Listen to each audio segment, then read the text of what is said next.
So hello everyone, this is Darshna Pandey and I welcome you all my YouTube channel which is Simply Secure and it's our day 3 of CISA journey. So let's get started. अब तक हमने समझा कि सीसा auditor का role क्या होता है और ऑडिट प्रोसेस किस तरह से फॉर्मल और स्ट्रक्चर्ड होता है। और आज हम शुरू करेंगे कि ऑडिट का सबसे पहला और क्रिटिकल स्टेप प्लानिंग। लेकिन प्लानिंग के अंदर भी एक सबसे इम्पॉर्टेंट एलिमेंट होता है रिस्क बेस्ड ऑडिट प्लानिंग। आपने कभी सोचा है कि ऑडिट कहाँ से शुरू होता है?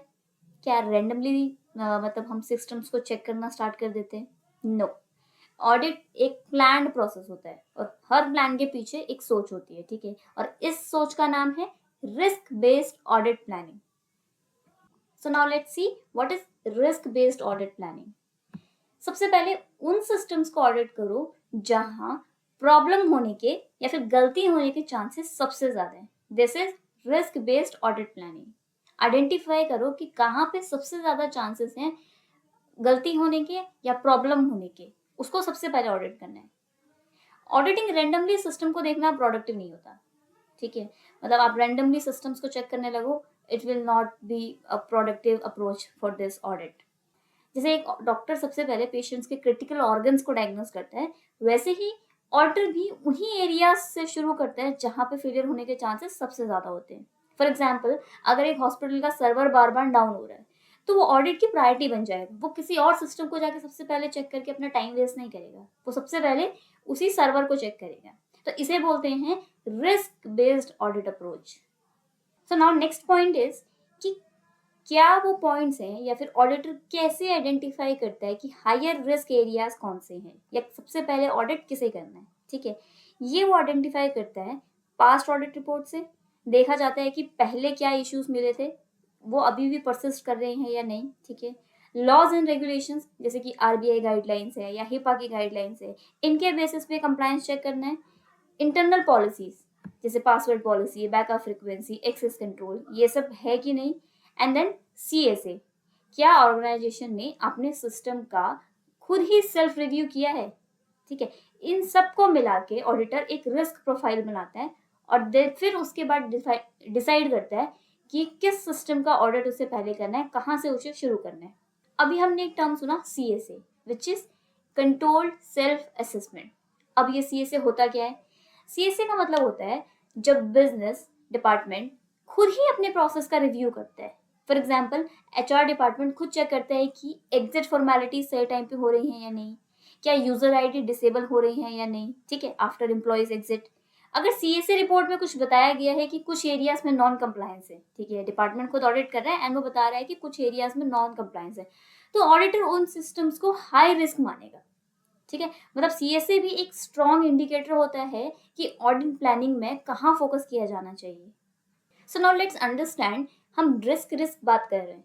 रिस्क किस बेसिस पे हम आइडेंटिफाई करते हैं? आइडेंटिफाई नहीं करते, मतलब किस क्राइटेरिया पे हम जज करते हैं कि रिस्क कितना है, ठीक है?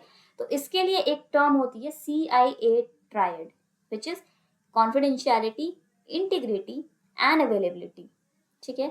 कॉन्फिडेंशियलिटी मतलब डेटा को सिर्फ ऑथराइज लोग ही एक्सेस कर सकते हैं। एग्जाम्पल, अगर पासवर्ड वीक है तो डेटा ब्रीच का रिस्क है, कॉन्फिडेंशियलिटी ब्रीच हो सकती है, ठीक है? कोई और उस सिस्टम को लॉग इन कर सकता है और किसी और का जो डेटा है वो किसी और को विजिबल हो सकता है, तो दिस इज कॉन्फिडेंशियलिटी।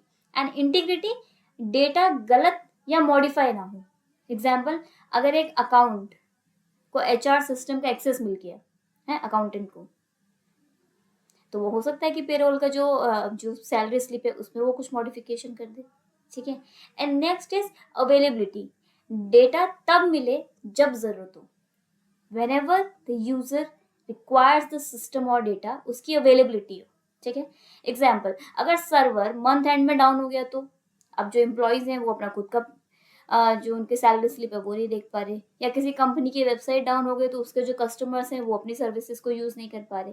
तो इन तीनों एलिमेंट्स में से कोई भी कंपोनेंट हो जिसमें हाई रिस्क हो, तो मतलब जिसकी जो ब्रीच हो रहा हो, तो सिस्टम हाई रिस्क हो जाता है। सो नाउ लेट्स अंडरस्टैंड इस CIA ट्रायड को इन अ रियल सिस्टम। एग्जांपल लेते हैं पेरोल सिस्टम का। अब मोस्ट क्रिटिकल एलिमेंट क्या है पेरोल सिस्टम में? कॉन्फिडेंशियलिटी एंड इंटीग्रिटी, ठीक है? कि वो डेटा कहीं लीक नहीं होना चाहिए और वो एक्यूरेट होना चाहिए जैसा वो है। ठीक है। वाई, क्यों ऐसा होना चाहिए? बिकॉज सैलरी और पैन नंबर जो है वो लीक हो सकता है, रॉन्ग सैलरी ट्रांसफर हो सकती है। हॉस्पिटल सॉफ्टवेयर है एक, ठीक है, उसमें मोस्ट क्रिटिकल एलिमेंट क्या होगा in from CIMA, confidentiality, integrity and availability में से अवेलेबिलिटी एंड इंटीग्रिटी, ठीक है, बिकॉज हॉस्पिटल सिस्टम का अवेलेबल रहना बहुत ज़रूरी है एंड कॉन्फिडेंशियल उसमें जो इन्फॉर्मेशन है वो भी, ठीक है। तो बिकॉज अगर ये नहीं हुआ तो ट्रीटमेंट डिले हो जाएगा या रिकॉर्ड लीक हो सकते हैं, तो लीगल रिस्क हो सकता है। सिमिलरली अगर हम एग्जाम्पल लें ई-कॉमर्स वेबसाइट का, तो उसका सबसे क्रिटिकल एलिमेंट क्या है? Availability and integrity. अगर ये नहीं हुआ तो डाउन टाइम आ सकता है या ऑर्डर मिसमैच हो सकता है। नाउ लेट्स सपोज एक बैंकिंग ऐप है, ठीक है, उसमें मोस्ट क्रिटिकल एलिमेंट्स क्या हैं? उसमें all three, confidentiality, integrity and availability, तीनों चीज़ों का होना बहुत ज़रूरी है। बिकॉज अगर कुछ भी मिस हुआ, हैक होने के चांसेस हैं, फ्रॉड होने के चांसेस हैं, क्रैश होने के चांसेस हैं, ठीक है, and all are high risk scenarios. After all these example हमें क्या समझ में आया? दैट CIA का इंपॉर्टेंस हर एक सिस्टम में अलग अलग होता है। जैसे पेरोल सिस्टम में अगर पैन डेटा लीक हो गया तो प्राइवेसी ब्रीच हो सकता है। हॉस्पिटल सॉफ्टवेयर में अगर सर्वर डाउन हो गया तो पेशेंट का ट्रीटमेंट डिले हो सकता है। ई-कॉमर्स में अगर वेबसाइट डाउन हो गई तो बिजनेस लॉस होगा। बैंकिंग ऐप में कुछ भी हो जाए, सब कुछ ही लॉस होगा, ठीक है, सब क्रिटिकल होता है। तो सोचो, अगर ये सिस्टम फेल हो गया तो इम्पैक्ट क्या होगा? यही सोच ऑडिटर को प्रायोरिटी डिसाइड करने में हेल्प करती है कि उसकी प्रायोरिटी क्या है जब वो ऑडिट कर रहा है, ठीक है, हाई रिस्क एरियाज कौन से हैं। Now let's take example of a scenario based risk planning, ठीक है। HR है, आपको आपको ऑडिट करना है HR का, मार्केटिंग का एंड फाइनेंस का। अब HR में पास्ट ऑडिट के बेसिस पे आपने देखा कि एक्सेस कंट्रोल वीक था, एंड मार्केटिंग में CSA के बेसिस पे आपको पता चला पॉलिसीज आउटडेटेड है, एंड फाइनेंस में इट वाज फुल्ली कंप्लायंट।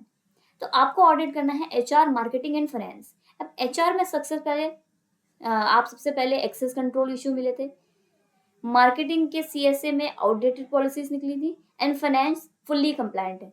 तो ऑडिट का पहला फोकस होगा HR और मार्केटिंग पे। फाइनेंस को बाद में ऑडिट करना चाहिए या मिनिमल एफर्ट्स लगाने चाहिए। This is exactly what is risk based audit planning means. Focus where the risk is highest, वहां पे फोकस करना है जहां सबसे ज्यादा रिस्क है। एंड वो कैसे आइडेंटिफाई करना है?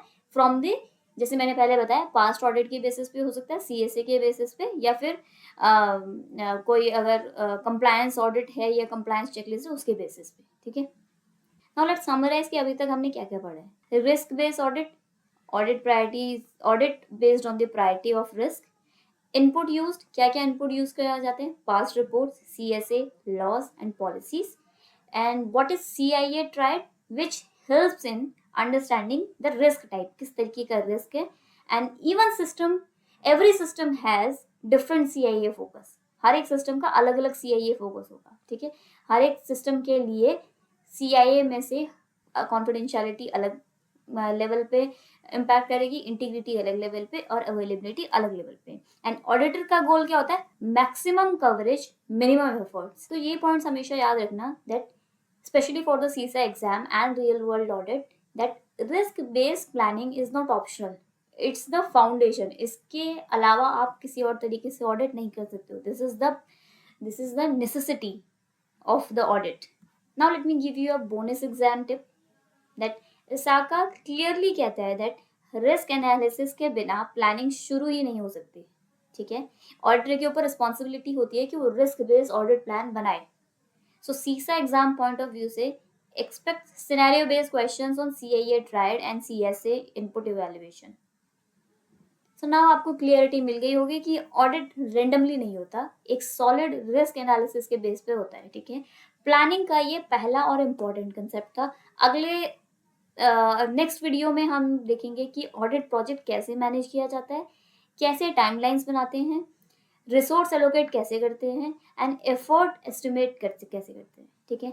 तब तक के लिए CIA ट्राइड को रिवाइज करो और अपनी ऑब्जर्वेशंस और रिस्क एनालिसिस स्किल को शार्पन करो, ठीक है।